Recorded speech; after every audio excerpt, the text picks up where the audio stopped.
자, 오늘 구역군과 1과입니다. 1과. 자, 1과. 오늘 이번 달 1월 달은 다락방에 대해서 그래서 1과부터 5과까지 있습니다. 1과부터 5과까지. 뭐 이게 다락방이죠, 뭐. 예. 오늘 제목이 복음이 되게 하라. 복음이 되게 하라. 왜 이 제목을 썼을까요? 복음을 받았는데도 복음이 안 되니까 이 말을 쓴 거예요.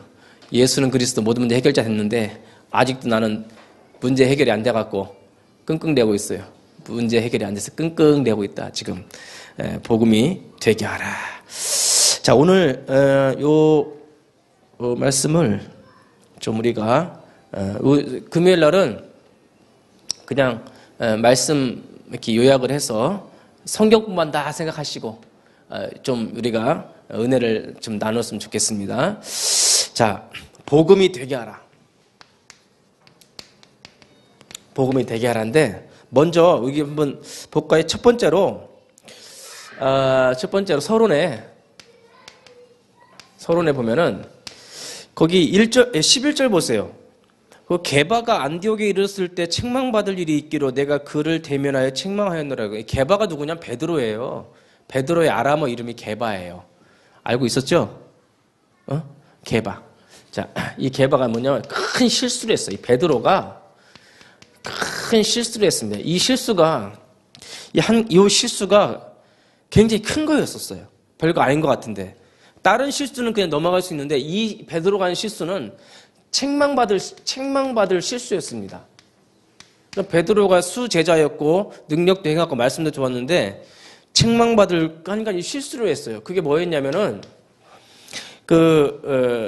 12절에 보니까 야고보에게서, 이 야고보는 예수님의 동생 야고보예요. 예수님의 제자 야고보가 아니라 예수님의 동생 야고보에게서 온 어떤 이들이 이르기 전에 게바가 이방인과 함께 먹다가 그들이 오매 그가 할례자들을 두려워하여 떠나 물러가며. 이 말이 뭐냐면 유대인들이 이방인들과 같이 밥 먹는 게 불법이었잖아요. 근데 같이 먹은 거예요. 그냥 처음에는 같이 막 먹는데 예루살렘에서 유대인들이 막 온다고 하니까는 자기가 유대인인데 이 이방인하고 밥 먹는 거를 다른 유대인들 와서 보면은 자기 책망받을 것 같아서 두려워서 정죄받을 것 같아서 거길 떠난 거예요. 그거를 베드로가 책망을 한 거예요. 네가 복음을 깨달으면서도 이방인들도 예수 믿고 구원받아 하나님의 똑같은 자녀가 되었는데 네가 왜 복음을 모르고 도망갔냐, 이렇게 그걸 책망하는 내용이에요. 그게 뭐냐면 외식하는 것을 굉장히 책망했어요. 이게 외식이 뭐냐면 율법주의거든요. 이 율법주의를 바울이 굉장히 책망했습니다. 우리도 교회 안에서 이게 굉장히 무섭습니다. 목사님이 그럴 수 있어. 전도사가 그럴 수 있어. 권사님이 그럴 수 있어. 어떻게 그럴 수 있어. 이거를 하나님이 교회 안에서 제일 조심해야 될 것이 율법주의라고 지금 가르쳐주고 있는 것입니다. 자, 그러면서 이 율법주의는 뭐냐면 행위 중심이에요. 그 행위 중심으로 행위로 구원받는다고 생각을 하기 때문에 행위가 좀 잘못하면 그걸 가지고 정죄를 하게 돼요. 사람을 정죄하게 되고 비판하게 되고 그 사람을 판단한단 말입니다. 그러니까 복음의 능력을 희석시키는 거죠. 정죄하게 되고 비판하게 판단하게 된단 말이에요. 이게 제일 무서운 거예요. 교회 안에서 제일 무서운 게 이거예요. 베드로가 지금 이 일을 하고 있단 말이에요. 근데 이게 왜 이걸 가지고 이것이 사탄의 틈이 된다는 겁니다. 사탄이 이걸 타고 들어와서 상처를 주고 교회를 혼란하게 만든다는 거예요. 이게 왜 이런 일이 일어났냐면은 베드로가 복음에 대해서 그냥 오해가 아니라 큰 오해를 한 거예요. 큰 오해를 한 겁니다. 예전에 제가 합동측에 있었을 때는, 지금도 합동측은 이제 여자 목사를 안 줘요. 근데 저는 그게 항상 궁금했어요. 왜 여자도 목사 안수 줄 수 있는데 목사 안수를 안 줘요. 그리고 강단에다 못 올라가게 하고 장로도 안 돼요. 근데 이거는 복음을 크게 오해를 한 거예요. 복음은요, 누구든지 그리스도 안에 있으면 새로운 피조물이라. 그러다 보니까 더 큰 문제는 뭐냐면 전도의 문을 닫아버려요. 이게 전도의 문이 닫혀요. 이래서 이게 하나님 되게 싫어하는 거예요. 율법주의는. 그러니까 베드로가 그 실수를 한 거예요. 지금 이방인 전도의 문이 열렸고 그 한 사람 중에 더 큰 문이 열릴 건데 이 복음을 잘못 오해를 해서 율법주의를 가지고 전도의 문이 닫혀버린 거예요. 이게 굉장히 큰 실수예요. 베드로한테. 그러니까 하나님이 베드로에게서 바울로 옮기는 아주 결정적인 실수를 한 거예요. 자, 이때 이 바울이 아주 책망을 하면서 올바른 복음을 회복을 시켜줍니다. 올바른 복음을 회복시켜주는데 사람이 의롭게 되는 거, 사람이 의롭게 되는 것이 사람의 행위가 아니라 오직이에요. 오직 예수 그리스도를 믿음으로만 의롭게 된다는 거예요. 요거를 바울이 갈라디아서 2장 15절에서 21절에 요 말씀을 하고 있는 거예요. 오직 예수 그리스도를 오직 믿음으로만 의롭게 된다는 것을 베드로한테 확실하게 각인을 시켜버리는 거예요. 책망을 하면서. 교회 안에서도 우리가 자꾸 행위를 강조하고 이걸 가지고 정지하고 판단하게 된다면 성령께서 강하게 그 사람을 책망하셔요. 오직 예수 그리스도로만 구원을 받는다라고 하는 이 복음을 절대로 놓치지 말기를 바라겠습니다. 그래서 자기는 율법에 대해서 죽은 자라 했어요. 율법에 대해 자기는 죽은 자다. 나는 율법을 가지고 정죄하지도 않고 판단하지도 않고 이미 나는 율법에 대해서 죽은 자라는 거예요. 너를 정죄하고 판단할 수 있는 권한이 나에게 없다는 거예요. 저도요, 이 목사라고 하는 권세를 한번 사용하기 시작하면요, 사람을 다 죽일 수가 있어요. 예, 제가 목사의 권위를 내세우고 권세를 내세워버리면 다 죽는단 말이에요. 자, 이 율법을 가지고는 사람을 죽는다. 그리고는 뭐라고 했냐면 가장 유명한 것, 갈라디아서 2장 20절을 바울이 고백을 한 거예요. 여기서 엄청난 복음이 나온 거예요. 이런 상황 속에서 바울이 엄청난 복음이 나온 거예요. 그러니까 우리 한국교회가 율법 충만한 상황에서 우리 유목사님을 통해서 엄청난 복음이 나온 것처럼 율법이 충만한 곳에서 바울이 엄청난 복음을 얘기를 한 거예요. 이게 엄청난 복음, 이 갈라디아 2장 20절이요. 온 교회를 다 살려버린 거예요. 지금까지도 우리를 살리는 메시지가 여기서 나온 거예요. 내가 그리스도와 함께 십자가에 못 박혀 죽었나니 이제 내가 산 것이 아니요 내 안에 계신 그리스도께서 사시는 것이라. 아멘. 죽든가요? 여러분 성질 죽든가요? 예? 많이 죽었습니까? 많이 죽었습니까? 우리 어디 김진아 씨는 이거 어떻게 돼요? 내가 그리스도와 함께 십자가에 못 박혀 죽었나니 아직 몇 프로? 몇 프로? 우리 말을 하기 좀 어렵죠? 예. 오영민 전사님 몇 프로 죽은 것 같아요? 모르겠죠? 우리 정미선 집사님은 모르겠어요. 저도 모르겠습니다. 하여튼 세월이 필요해. 세월이 필요해. 그러니까 렘넌트 기억이 중요한 거예요. 역시 세월이 필요하신 분이 계시고 렘넌트들은 빨리 되겠죠? 아무래도 걱정하지 마세요. 금방 또 될 수도 있습니다. 하나님 은혜가 되면 또 나도 세월이 많이 필요한가? 또 겁먹지 말고 또 전사님 그러니까 겁먹지 마시고 여러분은 또 금방 될 수 있어요. 예, 이게요 제가 예전부터 외웠던 건데 매일 고백해야 돼. 그래서 바울은요 나는 날마다 죽는다 그랬거든요. 나는 날마다 죽노라. 갈라디아 2장 20절이 우리의 삶의 기본이 돼야 돼요. 기본. 나는 날마다 죽노라. 그리스도와 함께 십자가에 못 박혀 죽었나 이제 내가 산 것이 아니요 내 안에 계신 그리스도께서 사시는 것이라. 자, 그리고 고백한 것이 갈라디아서 2장 21절에 20절을 다 아는 거지만 21절도 중요해요. 내가 하나님의 은혜를 패하지 아니하노니 만일 이렇게 되는 것이 율법으로 말미암았으면 그리스도께서 헛되이 죽으셨느니라. 바울아, 네가 왜 하나님의 은혜를 헛되이 받으려고 하느냐? 이 값없이 주신 그리스도 십자가와 부활의 그 사랑, 그 권능을, 그 은혜를 왜 네가 이 율법을 가지고 이것을 헛되게 만드냐 이 말이에요. 우리 사람을 대할 때 이 은혜가 그 사람에게 임했는데 우리가 그 사람의 그 행위, 그걸 가지고 정죄함으로 인하여 하나님의 은혜를 헛되게 한단 말이에요. 이게 큰 실수라는 겁니다, 우리가. 그래서 우리가 이 올바른 복음으로 각인되고 뿌리 내리고 체질화 되시기를 주님의 이름으로 축원드립니다. 우리 교회가 정말 부흥되려면 이것이 되어져야 돼요. 그래서 오직 예수 그리스도가 되시기를 주님의 이름으로 축원드립니다. 자, 서론 한번 보겠습니다. 자, 서론 우리 교재 한번 보면서 은혜를 나누도록 하겠습니다. 자, 서론에 보면 성경의 초대교회에 일어난 역사와 마가다락방 운동의 현장을 안다면 성령 인도를 받을 것입니다. 다락방 운동은 복음을 제대로 누리도록 돕는 운동입니다.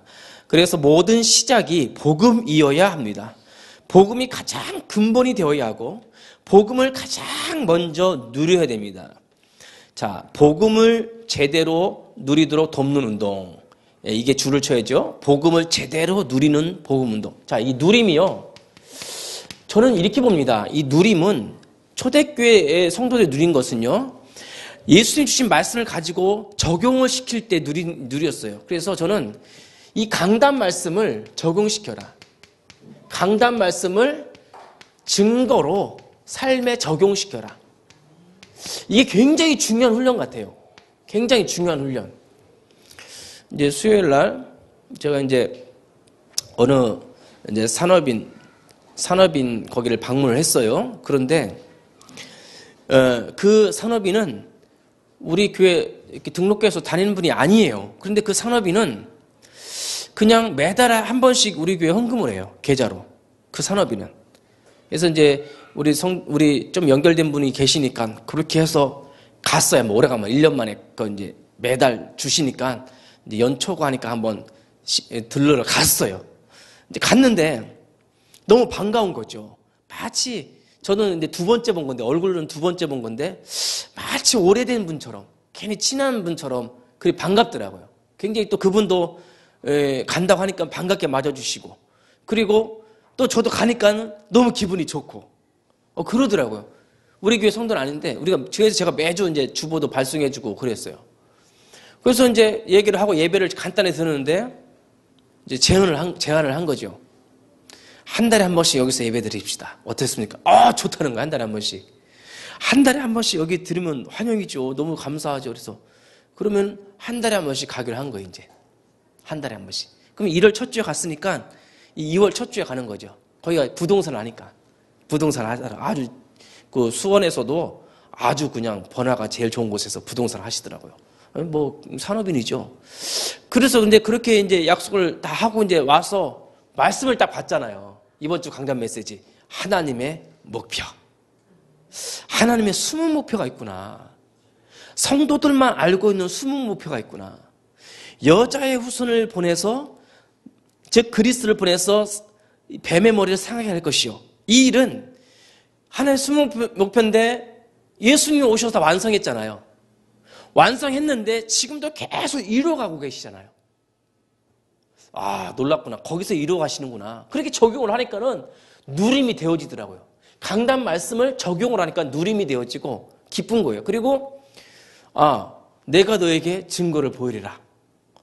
복음 경제의 증거. 하나님 나라가 이곳에 임하게 하는구나. 그렇게 적용을 하니까 지금도 살아계신 예수님이 되는 거예요. 그냥 이렇게 노트 속에 있는 하나님이 아니라 강단 말씀을 그냥 사소한 거지만 적용을 하니까 너무 좋은 거예요. 예를 들면 우리 지우가 이제 초등학교 가게 됐네. 초등학교에 딱 가서 기도했지 않겠습니까? 우리 어머니는 우리 딸을 위해서 여기서 하나님 나라가 임하고 이렇게 말씀 딱딱 적용되면 그게 사는 거라. 그게 집에 가셔서 말씀과 오늘의 일을 적용을 시키면은 그것이 예수가 나의 그리스도가 되는 거예요. 이 복음이 나의 복음이 되는 거예요. 그냥 목사님의 복음, 베드로의 복음 그게 아니라 지금 나와 함께 계신 그리스도구나. 이 복음이 그냥 책에만 써 있는 것이 아니라 나의 복음이구나. 이게 로마서 16장 25절에 바울이 고백했잖아요. 나의 복음가. 그랬잖아요. 바울이 나의 복음가. 예수 그리스도를 전파하면 영세전에 감춰졌다가 이제 나타난 바 되었느니라. 이게 다락방이에요. 이게 다락방은 별게 아니죠. 이 말씀을 그대로 나에게 적용시켜서 누리는 것, 이게 다락방이에요. 그래서 강단 말씀의 증인으로 서라. 우리 강단 메시지 그랬잖아요. 52주 강단 말씀의 증인 제가 적어놨잖아요. 강단 말씀이 나에게 증거가 되고 그거를 증거로 받아서 응답받아서 증인으로 서시기를 주님의 이름으로 축원드립니다. 자, 그럼 우리 멀리서 오신 분도 있잖아요. 그러면 여기서 예배 드리면서 증거를 말씀을 통해서 증거를 딱 잡아야 돼요. 적용시켜야 돼요. 아, 앞으로 내가 이렇게 해야겠구나.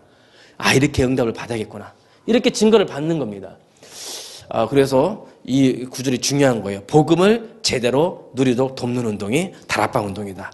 강단 말씀을 통해서 적용시킬 때 이게 응답된다는 것을 꼭 체크를 하시길 바라겠습니다. 그러니까 본론에 자, 성경의 복음을 누리도록 도와야 한다 하고 성경 구절이 많이 있는데 성경의 복음을 누리도록 도와주는 것은 이게 저는 이거라고 생각합니다. 임마누엘. 하나님이 나와 함께 하신다. 이것만 되어진다면 끝이다.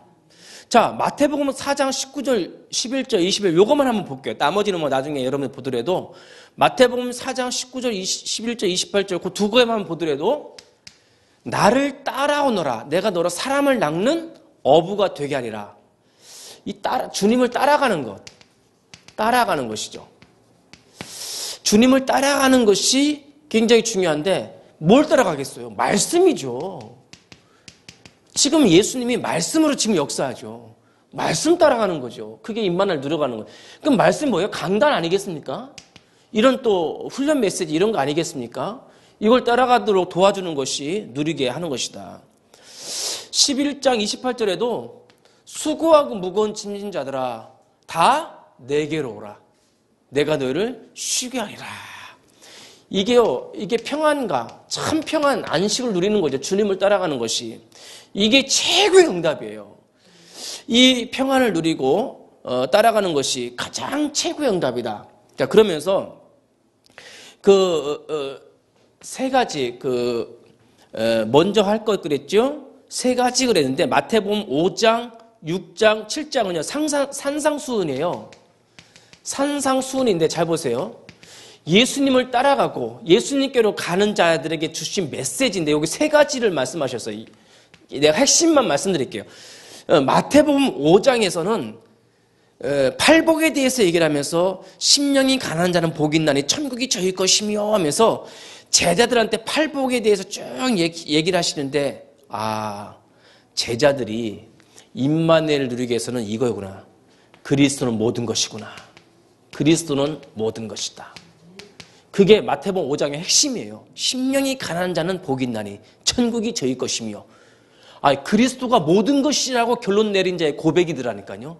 그 마태복음 5장의 상상순의 모든 그 고백을 보면 그리스도는 모든 것입니다. 그리스도는 저의 전부입니다. 이렇게 고백한 자들에게 주는 메시지더라니까요. 자, 그리스도는 모든 거 맞습니까? 그리스도는 모든 것입니다. 자, 그 다음에 마태복음 6장에 보면은요, 너희는 먼저 그의 나라와 그의 일을 구하라. 먼저 그의 나라와 그의 일을 구하라. 자, 하나님의 나라가 나의 배경이구나. 하나님의 나라가 나의 배경이에요. 천국이 나의 배경이에요. 천군 천사가 나를 둘러치고 있어요. 성령이 나와 함께 있어요. 내가 해야 될 일도 하나님 나라 일이요. 나의 배경도 하나님 나라요. 여기에 올인해야 되는구나. 여기에 하나님의 나라, 이곳이 하나님의 나라구나. 자, 세 번째 7장에서는요, 7장에서는 기도에 대해서 얘기를 하는 거예요. 내 힘이 아니라 기도의 힘으로 해라. 기도의 힘으로. 그때 성령께서 역사하신다는 걸 알았습니다. 요 세 가지를 한번 누려보세요. 임마누엘을 따라가는 거, 따라가고, 요거 같은 거죠. 따라가고. 그 다음에 요 세 가지, 산상수훈, 그리스도는 모든 것이고, 하나님 나라, 우리의 배경이고, 내 힘이 아니라 기도의 힘으로. 자, 이것을 임마누엘을 누리도록 도와주셔야 됩니다. 다락방은 다른 게 아니에요. 함께 주님이 지금 나와 함께함을 누리시기를 주님의 이름으로 축원드립니다. 자, 그 다음에 두 번째로 볼게요. 성경의 복음, 첫 번째는 복음 누림이고 두 번째는 왜 복음이 안 누려지는가? 왜 복음이 안 누려질까요? 이거 다 아는데 왜 안 누려질까요? 우리 체질이 불신앙이라. 문제만 오면 불신앙으로 돌아가요. 문제만 오면 나 중심으로 돌아가요. 이렇게 그렇게 메시지를 줬는데도 문제만 오면 불신앙 체질이라. 문제만 오면 불평 체질이라. 이게 참 어려운 문제예요. 여러분 어떠세요? 한번 말씀해 보세요. 문제만 생기면 불신앙, 불평, 염려 체질. 이게 참 저도 많이 있는데, 이거 참, 하여튼 제 가정사는 말 안 하도록 하겠습니다. 이것도 불신앙이라. 어쨌든, 이렇게 여러 가지 가정 안에서 또 직장 안에서 또 교회 안에서 불신앙, 불평할 일들이 많이 있는데, 그거를 뿌리를 뽑아내고, 그것을 완전히 없애진 것은 다른 거 없어요. 말씀밖에 없어요. 오직 말씀으로, 복음으로 각인시키고 뿌리내리고 체질화되는 것밖에는 없어요. 1번 보세요. 자, 우리가 가지고 있는 지식, 경험, 신학 때문이다. 우리가 가지고 있는 지식, 경험, 신학. 그래서요, 내려놓음이 굉장히 중요하더라고요. 내려놓음. 내 모든 것을 내려놓을 수 있는가? 제가 경험했던 모든 것을 내려놓을 수 있는가? 제가 했던 모든 그런 배경들을 정말 내려놓을 수 있는가? 여러분들이 그동안 했던 거 다 내려놓으셔야 돼요. 그동안 했던 것도 다 내려놓으셔야 돼요. 그렇지 않으면 또 불신앙하게 돼요. 내가 이렇게 했는데 어떤 분이 10년 넣도록 합숙, 팀 합숙, 70일 1차, 2차 다 훈련받는데 왜 나는 안 돼? 이게 내려놓으면 안 된 거죠. 자, 두 번째 보세요. 과거의 것으로 가득 찬 각인 때문이다. 과거의 것으로 가득 차 있어요. 과거의 것으로. 상처죠. 왜 그러면 이거는요. 오직 예수로. 계속 자기를요. 훈련시켜야 됩니다. 오직 예수로 각인시켜야 됩니다. 그리고 복음 말고도 좋은 곳으로 뿌리 내려져 있기 때문이다. 좋은 것으로 뿌리 내려져 있기 때문이다. 자, 네 번째는 그동안의 체질 때문이다. 마침내 영적 문제에 걸려든다. 자, 그리스도의 삼중직. 그리스도의 삼중직에 집중하세요. 뭡니까? 선지자로 오셔서 모든 길을 열어주셨어요. 제사장으로 오셔서 죄 문제를 완전히 우리를 해방시켜 주셨어요. 그리고 그리스도 왕으로 오셨어요. 사단을 완전히 결박해 주셨어요. 이 그리스도의 삼중직에 집중하시길 바라겠습니다. 그래서 집중하세요. 내려놓으세요. 저는 이게 굉장히 중요하다 보네요. 내려놓음. 그때 오직 예수가 되어지는 거예요. 완전히 내려놓는 거예요. 나는 죽고 갈라디아 2장 11절. 그래야지만 이 체질이 불신앙 체질, 염려 체질에서 감사 체질로, 복음 체질로 바뀔 수가 있습니다. 자, 세 번째로는 복음을 누리면 놀라운 일이 벌어집니다. 복음을 누리면 우리에게 하나님께서 증거를 주십니다. 분명히 하나님께서 증거를 주십니다. 어떤 증거냐? 말씀의 증거예요. 다른 거 아니에요. 제발 여러분들 말씀의 증거를 잡으셔야 돼요. 눈에 보이는 증거는요, 지나갑니다. 또 뒤바뀔 수 있습니다. 눈에 보이는 거는 뒤바뀔 수가 있어요. 예를 들면, 수요일 날 거기 매달 한 달에 한 번씩 가기로 했어. 그런데 갑자기 번복돼서, 사정이 돼서 못 할 것 같아요. 전화 한마디면 끝나요, 그거는. 전화 한마디면 끝나요. 그러나 말씀은요, 아니에요. 말씀은요, 영원해요. 그래, 그쪽에서는 그렇게 됐지 몰라도 나는 아니야. 말씀이 증거예요. 또 하나님 문을 열어주실 거예요. 그러니까 말씀을요, 증거로 딱 잡으셔야 돼요. 자, 1번 보세요. 요한복음 5장 24절이 나의 복음이 돼야 돼요. 뭐예요? 사망에서 생명으로 옮겨졌느니라 그랬거든요. 사망에서 생명으로, 나에게 이미 생명이 심겨졌다. 그 말씀이 증거로 딱 놀랍게도 내게 각인되는 거예요. 사도행전 2장이 뭐예요? 성령이 내게 임했다는 거예요. 사도행전 2장 1절 4절에 모순절날 그 성령이 너희들 속에 임하였느니라. 그게 말씀으로 증거를 잡은 거예요. 자, 사도행전 2장에 뭐예요?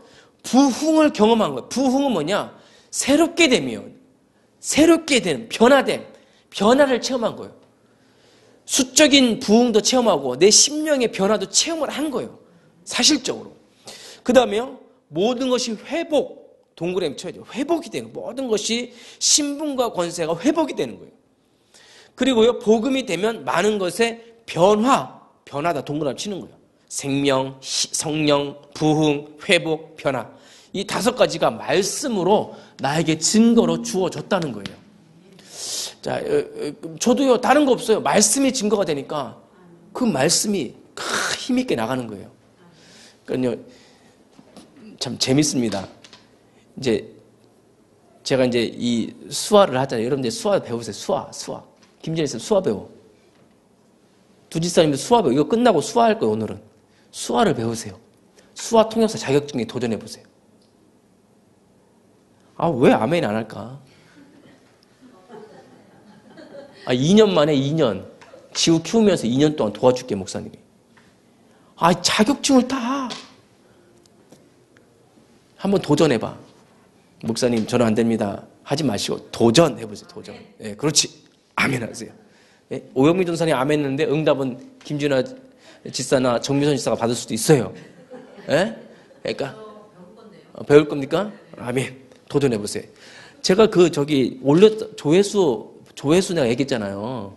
수화 영상 올렸는데 그 주일날 139명이 봤다고, 월요일날. 나 요즘 그게 궁금해. 이제 요즘 내가 그게 늘 궁금해. 그래서 아까도 조회수를 봤더니 589명이야. 589명이 그걸 본 거예요, 그거를.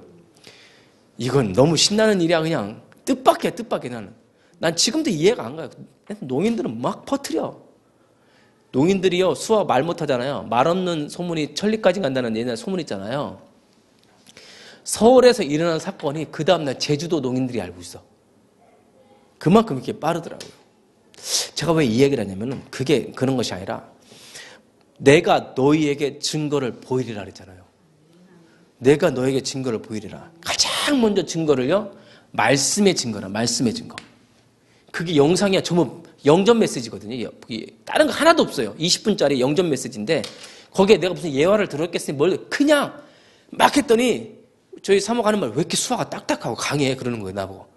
수화도 별로 잘 한 것도 아니에요. 그냥 메시지 나온 거예요. 그냥 막 딱 세게 막 했어. 나도 뭐 시간이 없으니까 너 예수 믿어야 돼. 아니면 죽어. 지옥 가. 막 이럴 때 수화가 막 딱딱하고 막 강한 거예요. 근데 그게 막 농인들이 막 이렇게 막 들어온 거예요. 그냥 메시지가. 그러니까는 뭐냐면은 말씀이 증거가 돼야 돼요. 김진아 지사님. 이 말씀이 김진아 지사님 배에서 나와야 돼요. 정미선님 배에서 생수의 강이 나온다 그랬거든요. 예수님이. 배우에서 생수의 강이 나온다. 생수가 뭐예요? 말씀이에요. 이 말씀이 딱 각인되면 배에서 말씀이 나와요. 그게 살리는 거예요. 저기 목사님이 그랬더라. 이러면 이제 성령이 역사 안 하는 거지. 내가 은혜를 확 온 거예요. 배에서 이 목사님 말씀이 각인이 딱 돼갖고 배에서 건우야, 진우야, 태우야, 엄마가 이런 은혜 받았어. 이 메시지야. 이거 아니면 아니야. 이게 막 불이 여기서 나와야지. 이 애들이 그러는구나. 이게 나오는 거지. 나온단 말이에요. 그게 말씀이 나에게 증거로 딱 잡아야 돼요. 그러면 끝난 거예요. 끝난 거예요. 이게요. 강단 말씀이 다락방은요. 이거 적용이에요. 말씀이 살아서 내게 역사하는 그게 돼야 돼요. 그러면 잔소리로 안 들려요. 생명으로 들려요. 사람이 영적인 존재라 저게 잔소리인지 생명인지 금방 알아요. 엄마가 하는 말이 잔소리인지 생명인지 금방 알아요. 저 잔소리구나. 그럼 아무리 옳은 말이라도 내게 안 들려요. 근데 우리 엄마가 하는 게 생명이네. 그러면 그 생명이 들려요. 그래서 말씀을 증거로 잡으라. 다락방의 핵심이 그거더라고요. 그 유목사님이요, 초창기 다락방 할 때 불난 거예요. 유목사님은요, 말씀이 증거가 있었어요. 말씀이 막 뜨거웠던 거예요. 그러니까 그 복음편지 1과부터 10과까지 그걸 적은 거예요. 그 말씀을 적은 거예요. 말씀이 자기한테 증거가 된 거거든요. 그러니까 그 증거를 말씀을 선포했더니 거기서 역사가 일어난 거예요. 그러니까 우리가 다락방은 뭐냐면요, 그 내게 있는 말씀이 그 증거될 때 그게 역사하는 거예요. 그러니까 여기에 전부 왜 복음을 누리도록 도와야 합니다. 왜 복음이 안 누려질까요? 복음을 누리면 놀라운 일이 벌어집니다. 어떻게 이 복음의 축복을 제대로 누릴 수 있을까요? 제목만 봐도 나오잖아요. 어떻게? 말씀을 못 누리고 말씀을 증거로 못 잡았기 때문에 그런 거예요. 자, 4번에 보면 어떻게 복음의 축복을 제대로 누릴 수 있을까요? 하면서 1번부터 뒤에 7번까지 있어요. 1번 보세요. 자신에게 거짓말하지 말고 사실대로 진실대로. 자, 모든 사건 속에서 복음을 누리면, 모든 역사와 지식 속에서 복음을 누리면. 자, 4번도 모든 교회사를 복음의 눈으로 한번 본다면, 모든 성경을 복음의 눈으로, 기도 속에서 복음을 누리면, 전도를 통해서 복음을 누리면. 이게 뭡니까? 이걸 딱 하면요, 이게요, 이 복음의 축복, 이 복음의 축복을 누렸던 사람을 예로 한번 들어볼게요. 예를 한번 들어볼게요. 예를 들면, 제대로 누린 사람, 요셉을 한번 보세요, 요셉. 자, 요셉은 가장 낮은 곳에서 사실대로 진실대로 믿었어요. 임마누엘을 최고로 누린 사람이 요셉이었습니다. 노예에서 감옥에서 그런 진실될 수밖에 없어서 하나님 앞에서 가장 낮은 자리에서. 자, 두 번째로 모세. 모세는 모든 사건 속에서 복음을 누렸다 그랬잖아요. 사건 속에서 복음을 누렸다. 출애굽이라고 하는 엄청난 사건을 통해서 이 피를, 언약의 피를 딱 잡은 거예요. 언약의 피를 최고로 누린 사람이 모세예요. 430년 노예에서 해방될 수 있는 언약의 피를 모세가 확 잡은 거예요. 자기 말씀으로 증거를 잡은 거예요. 자, 사무엘 보세요. 사무엘은요, 성전에서 말씀을 붙잡은 거예요. 성전에서 말씀을 붙잡고요, 미스바 운동을 통해서 말씀을 회복한 거예요. 사실대로 누린 거예요. 모든 역사와 지식 속에서 복음을 사실적으로 누린 거예요. 그리고요, 다윗을 보세요. 다윗은 자기가 사망의 음침한 골짜기를 다니면서 하나님 나와 함께 하신 걸 최고로 누렸으면서 뭘 회복했습니까? 성전을 회복했잖아요. 다윗은 성전을 회복했어요. 그 다음에 엘리사 보세요. 엘리사는요, 현장에서 자기 일 다 버리고 제자 회복했어요. 제자를 전부 곳곳에 도단성 운동을 통해서 제자를 회복했어요. 자, 이사야는 보세요. 이사야는 이 복음의 축복을 누리다 보니까는 뭐가 회복이 되면 렘넌트가 회복이 되었어요. 렘넌트를 회복이 됐고요. 바울은요, 진짜 그리스도, 완전히 그리스도예요. 나는요, 그리스도 회복했다. 너무 밝게 회복한 사람이 바울이에요. 그러니까 이 사람들은 그냥 그리스도의 그림자로 쭉 왔지만 바울은 그리스도를 완벽하게 회복을 시켜버린 거예요. 그래서 그가 쓴 모든 서신서가 지금 다 응답됐잖아요. 자, 이 복음의 축복을 이렇게 말씀을 통해 누리면 요 응답이 그대로 우리가 응답으로 온다는 겁니다. 사실적으로. 우리 하이어원교회에 이런 축복이 올 줄 믿습니다. 남은 자들이에요. 남은 자들.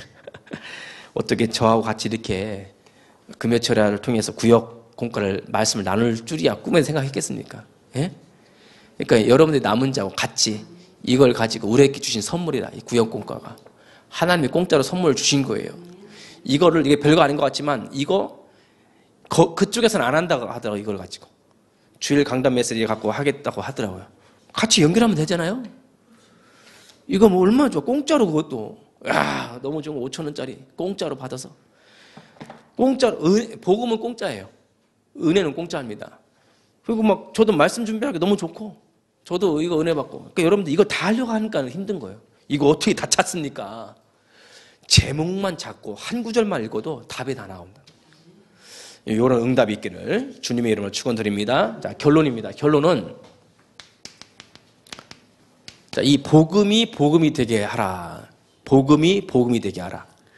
자, 이거는요, 24시, 25시 영원이라는 단어를 꼭 기억하세요. 자, 24시라는 것은 나의 하루를 주님과 함께 동행하겠다는 거예요. 오늘 나의 하루를 주님과 함께 동행하겠다. 그걸 계속 하다 보면은, 내 시간이 아니라 25시라는 건 하나님의 시간표 속으로 들어가 있는 걸 알아요. 내가 사는 게 아니라 하나님의 시간표에 있구나. 25시라는 것은 이 세상의 시간표가 아니라 하나님의 시간을 예표로 말한 거죠. 25시라는 것은. 그러니까 24시를 주님과 함께 동행하다 보니까는 하나님의 시간표 속에 들어가 있는 자기 자신을 발견하는 거예요. 25시. 그러면서 이것이 영원한 천국과 연결되어 있다는 것을 깨닫는 거예요. 24, 25 영원. 이걸 그냥 고백을 하세요. 특별한 의미를 두지 말고 24, 25 영원. 이걸 계속 기도할 때마다 이걸 누리게 하여 주시옵소서. 이렇게 기도하세요. 하나님 24, 25 영원을 누리게 하여 주시옵소서. 이렇게 기도하시면 돼요. 이걸 이게 무슨 뜻인가 이렇게 너무 파헤치지 마시고 자연스럽게 그냥 나의 하루를 주님과 함께 그러면서 하나님 시간표 속에 그리고 영혼과 연결된 나의 삶 이렇게 고백을 하는 거예요. 그러면서 빌립보서 4장 6절 7절을 한번 묵상해 보시길 바라겠습니다. 여기 보니까 아무것도 염려하지 말고 이 말은 염려거리가 반드시 온다는 거예요. 그러니까 그걸 이상하게 여기지 말라는 겁니다. 아무것도 염려하지 말고 너희 구할 것을 기도와 간구로 너희 구할 것을 감사함으로 하나님께 아뢰라. 감사하래요. 감사함으로 기도를 하라는 거예요. 누구한테? 하나님께 아뢰라는 거예요. 이걸 잘 기억하세요. 그리하면 모든 지각에 뛰어난 하나님의 평강이 그 말은 모든 것을 초월한다는 거예요. 모든 환경과 여건과 조건을 다 초월하는 하나님의 능력이 역사한다는 거예요. 그리스도 예수 안에서 너의 마음과 생각을 지키시리라. 요 한 구절만 묵상해도 많은 답이 나오더라고요. 그러니까 복음이 복음되게 하라. 말씀의 증거를 붙잡고 조금만 기도수로 들어가도 많은 답들이 나온다는 것입니다. 이번 한 주간 오늘 하루도 말씀으로 나의 증거를 붙잡으라. 복음이 복음되게 하라. 강단 말씀을 나의 증거로 붙잡으라. 그래서 365일 52주 강단 말씀의 증인으로 서시기를 예수님의 이름으로 축원드립니다.